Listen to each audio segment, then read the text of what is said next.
Court বারবার রাজ্য সরকারকে এসএসসিকে বলেছিল মেধার ভিত্তিতে অর্থাৎ যোগ্য কারা লিস্ট চাইতে চেয়েছিল, কিন্তু অপদার্থ এসএসসি অপদার্থ রাজ্য সরকার তার লিস্ট দেয়নি।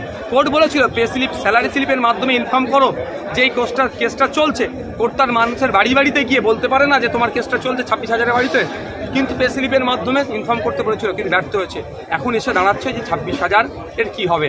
সর্বপ্রথম বলবো, যারা ন্যায্য যারা যোগ্যতার ভিত্তিতে চাকরি পেয়েছে তাদেরকে খিল্লি করবেন না।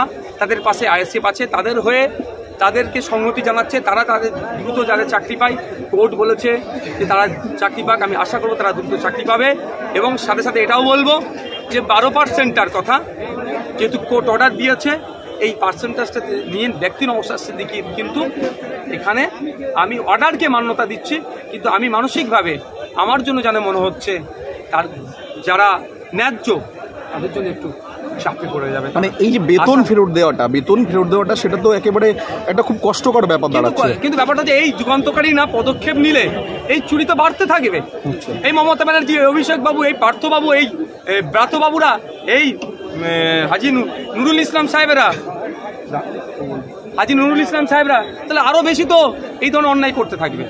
কিন্তু যোগ্য চাকরি যারা যোগ্য তাদের চাকরি বাড়বে, এটা তো রাজ্য সরকার দায়ী। রাজ্য সরকার তো বারবার রাজ্য সরকারকে কোর্ট এসএসসিকে কোর্ট বারবার বলেছে কারা যোগ্য তাদের লিস্ট দিন। যদি যোগ্যতা লিস্টটা দিয়ে দিত তাহলে যোগ্যগুলোকে রেখে অযোগ্যগুলোকে বাদ দিত। রাজ্য সরকার লিস্ট দেয়নি, ফলে কি হচ্ছে, দুধার পানি এক করে দিয়েছে। রাজ্য সরকার যদি দুধার পানি আলাদা করে দিত, যেটা নেওয়ার দরকার থাকতো কোর্টে সেটা নিত, বাকিটা ছেড়ে দিত। ভাইজান, আইএসএফের খবর করার কারণে তৃণমূল কংগ্রেসের নেতারা ডিজিটাল সোশ্যাল মিডিয়াকে ফোন করে হুমকি দিচ্ছে, তাহলে এটাই কি বাংলার গণতন্ত্র? দেশে সাংবাদিক স্বাধীনতাতে 170টা মনে হয় দেশকে সমীক্ষা চালিয়ে 181টা দেশকে সমীক্ষা চালিয়ে 161তে আমাদের স্থান। পশ্চিমবাংলা তার বাইরে নয় তো। অপদার্থ এরা বুঝতে পারছে না যে গণতন্ত্রের চতুর্থ স্তম্ভ বলে অভিহিত যে সাংবাদিক স্বাধীনতা হস্তক্ষেপ করছে, এটা তাদের জন্য ক্ষতি ডেকে আনছে। তবে হুমকি চুমকি দিয়ে সাংবাদিক বন্ধুদেরকে আটকে রাখতে পারবে না। সাংবাদিক বন্ধুরা দেশ প্রতিষ্ঠার লক্ষ্যে আছে, সমাজ প্রতিষ্ঠার লক্ষ্যে এগিয়ে যাচ্ছে। এই সমাজ প্রতিষ্ঠা দেশ প্রতিষ্ঠার লক্ষ্যে এগিয়ে যাচ্ছে বলেই আমরাও সাহস পাচ্ছি। আমরা যেমন সাংবাদিক বন্ধুদের পাশে আছি, সাংবাদিক বন্ধুরা আমাদের পাশে আছে। এদের সময় ঘনিয়ে এসেছে, সেই জন্য এরা এই ধরনের অবাঞ্ছিত কাজ করছে। তবে এই কাজ বেশি দিনের বারবার করে আক্রমণ করছেন মোল্লা বলে একজন আছেন, কি বলতে চাইছেন, কি বোঝাতে চাইছেন? মানে সরাসরি নাম না করে ইঙ্গিতে এই ধরনের অনেক আছে, তাদেরকে বলছি প্রস্তুত থাকুন। যদি আপনারা মনে করেন যে দাদা দিদিদের কথা শুনে আপনারা হই হই করবেন, অন্যায় কাজ করবেন, সময়ের সাথে সাথে কিন্তু আপনাদেরকে আইনের মাধ্যমে বুঝে নেওয়া হবে। আপনাদের বড় বস আপনার শাহজাহান শেখ জেলের ভাত খাচ্ছে, এখন পিজন ভ্যানে কন্দন করছে। তো আপনারা যদি আগামী দিনে ভাবেন তো শাহজাহান বাবুর পাশের সেলটাতে থাকতে হবে, তাহলে আপনারাই অন্যায় করে যাবেন। আর যদি মনে করেন না পরিবার পরিজনকে নিয়ে একসাথে থাকতে হবে, তাহলে অন্যায় কাছ থেকে দূরে আসুন, মানুষের কাছ থেকে ভোট চান। মানুষ যদি ভোট দেয় আপনাদেরকে জিতে যায়, আপনারা সরকার চালাবেন, আপনারা এমপি হবেন, আপনাদের কাছে কাজে ভুল হলে আমরা ধরিয়ে দেবো। বসিরহাটে শেষ আছে, কে আসবে? বলেছেন যে টাওয়ার লোকেশন আমরা দেখছি, তাহলে কি ইডিসিবি এর খাতে কি মোল্লার নামটা আছে? দেখুন, আমি একটা কথা বলি, বক্তব্যের ক্ষেত্রে অনেক কথা বলা যায়। ইডিসিবি এর হাতে কার কার নাম আছে, আমি তো ইডিসিবি এর মধ্যে অফিসার নয়। তবে আমাদের উপরে যে অত্যাচার 21-এ হয়েছিল, যারা করেছিল তাদের নামগুলো আমরা কোর্টের মাধ্যমে ঠিক জায়গায় তো পাঠিয়ে দিচ্ছি। বসিরহাটে শেষ আছে, কে আসবে? আইএসএফ করো।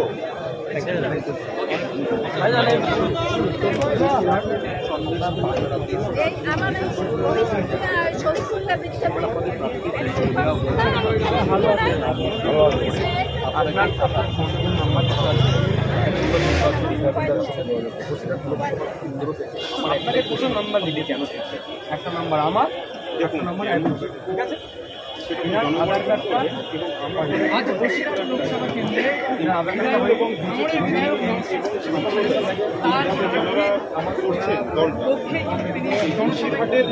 একটা মানুষকে